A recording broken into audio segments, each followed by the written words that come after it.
నీ సిన్సియారిటీ గురించి నాకు బాగా తెలుసు సీతారాం. ఇది ఒక ముఖ్యమైన అసైన్మెంట్, అందుకే నీకు అప్పగిస్తున్నాను. సార్, ఇప్పుడు సిటీలో ఉన్న సమస్యలన్నింటిలోకి ప్రధానమైంది వ్యభిచారం. ఇది హై లెవెల్లో జరుగుతోంది. మీరు స్పెషల్ టీమ్గా ఏర్పాటవ్వండి. Okay sir.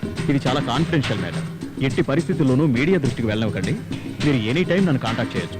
Yes sir.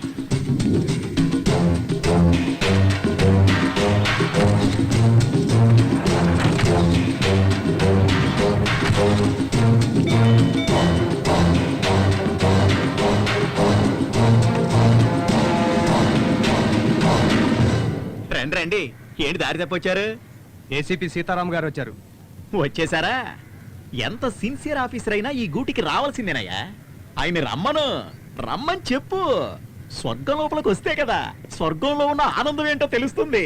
నేను చెప్పేది కరెక్టే కదా? రండి సార్.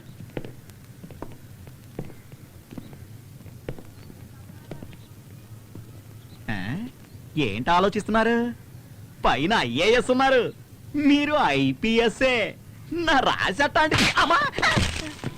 ఏ రాశిరా నీది? కన్యారాశి.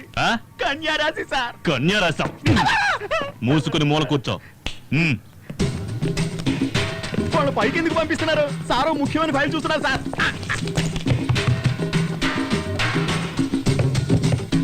ఏం నాగరాజ్, ఏంటా మీరు? సార్ మీరు కిందికి రండి. హలో హలో, కెమెరా ఏంటా? నాగరాజ్, నాగరాజ్, నాగరాజ్, నాగరాజ్ సార్, ఏంటి రండి సార్ ప్లీజ్. నువ్వు కెమెరా ఆఫ్ చేయి, కెమెరా ఆఫ్ చేయి. నాగరాజ్, నాగరాజ్, ఇక్కడ సత్యవరం. నాగరాజ్, నాగరాజ్, ఏంటి సీతారాం ఇదంతా? నువ్వు కెమెరా ఆఫ్ చేయవా? ఆఫ్ చేయి. ఏంటి సీతారాం ఇది? సారీ సార్, ఇక్కడ ప్రాస్టిట్యూషన్ జరుగుతుందని ఇన్ఫర్మేషన్. రైట్ చేయమని ఆర్డర్ వచ్చింది. సార్, మీరు ముఖ్యమైన ఫైల్ చూస్తున్నారని ఎంత చెప్పినా పట్టించుకోలేదు సార్.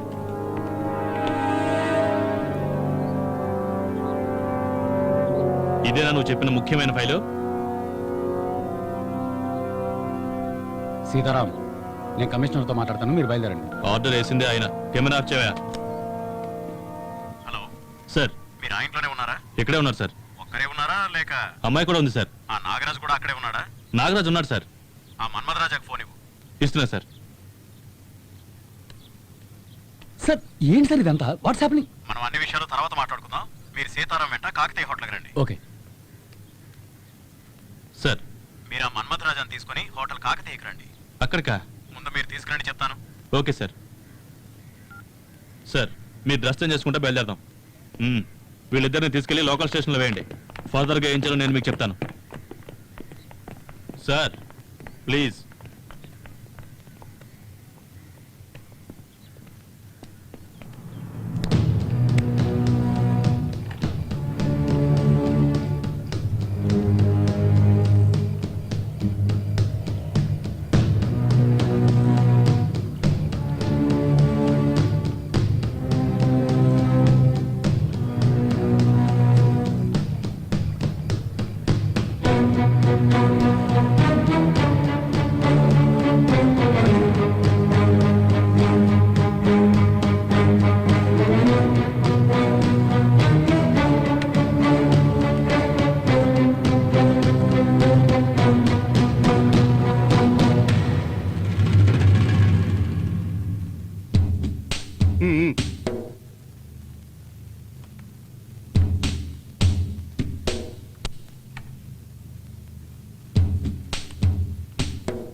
సార్ వచ్చారుగా, విషయం మాట్లాడితే ఓ పని అయిపోతుంది. మాట్లాడేదేముంది?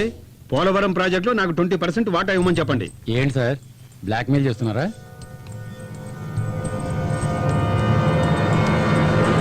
అవును, బ్లాక్ మెయిలే. ఆఫీస్ టైంలో నువ్వు బయట ఏ రాజకార్యాలు వెలగబెట్టావా అన్ని బయట చెప్పానే అనుకో, టీవీలో ఈ న్యూస్ వచ్చిందంటే నీ పరువు ప్రతిష్ట మొత్తం మంట కలిసిపోతుంది. అప్పుడు తలెత్తలేవు, బయట కూడా జరగలేవు. సార్ మీరు ఉండండి సార్. ఏంటి సార్ ఇది? ఏదో ఒక విధంగా మ్యాటర్ సెటిల్ చేసుకోవచ్చుగా. ఎలాగే సార్? 20% అడుగుతున్నారు, వాళ్ళు ఎలా ఒప్పుకుంటారు సార్? ఏంటి మిస్టర్ నిరంజన్, నీ మినిస్టర్ లాగా నన్ను జీరో అనుకుంటున్నావా? 6,000 కోట్ల రూపాయల ప్రాజెక్టు నాకు తెలియదు అనుకుంటున్నావా? మొత్తం అడగలేదయ్యా, నాకు కొంచెం ఇమ్మంటున్నాను అంతే. దీంట్లో నీకేంటి ప్రాబ్లము? సార్ చెప్పింది కరెక్టే కదా, మిమ్మల్ని అడగలేదుగా, పార్టీ దగ్గర నుంచే కదా ఇప్పించమంటున్నారు. ఈయన కిందకి వాళ్ళని అడుగుతారు కదా. బాగా అడిగావు, ఇక మీదట అందరికీ అర్థమవుతుందిలే. ఈ గవర్నమెంట్ లో దేవనాథ్ రెడ్డి పవర్ ఎంత ఉందో అని. అయినా అధికారులు మీరే నిర్ణయం తీసుకుంటే ఇంకా మా రాజకీయ నాయకులు ఎందుకయ్యా? అది సార్ విషయం, డీల్ ఓకేగా, వాళ్ళతో మాట్లాడి సెటిల్ చేసేయండి.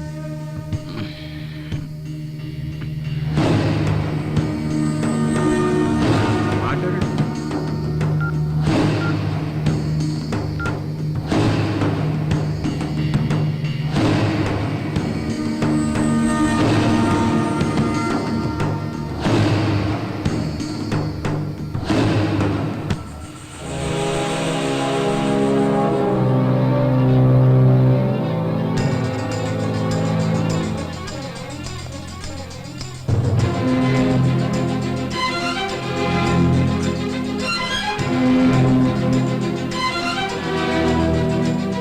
సీతారాం, ఇంక మీరు బయలుదేరండి.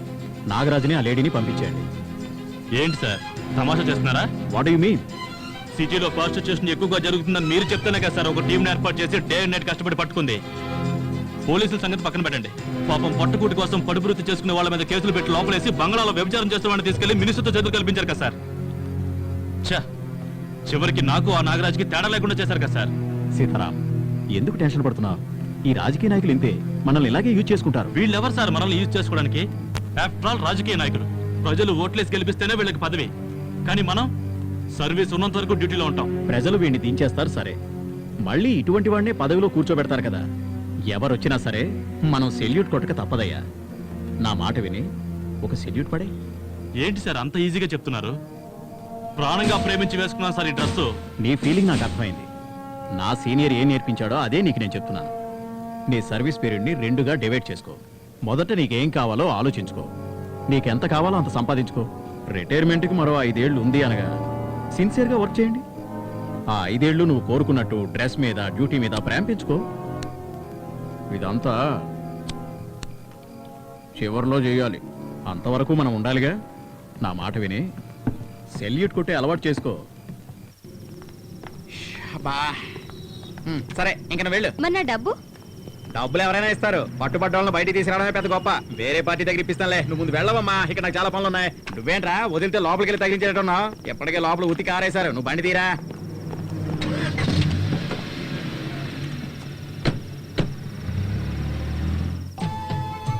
నువ్వక్కడుంటే నేనిక్కడుంటే. ఏ మదన్, చెప్పు. నారాజ్ ఎక్కడున్నావు? ఏంటి విషయం? నీతో ఒక ముఖ్యమైన విషయం చెప్పాలా? అలాగా, తొందరగా నా పప్పుకి వచ్చేయ్. సరే దారిలోనే ఉన్నాను. గౌరీ గారు, మేడం శారీస్ ఇక్కడ పెట్టుకుంటారా? అందరూ లాన్ లో కూర్చున్నారని తెలుసు గాని ఓవర్ యాక్షన్ చేయకు. తెలిసిపోయిందా?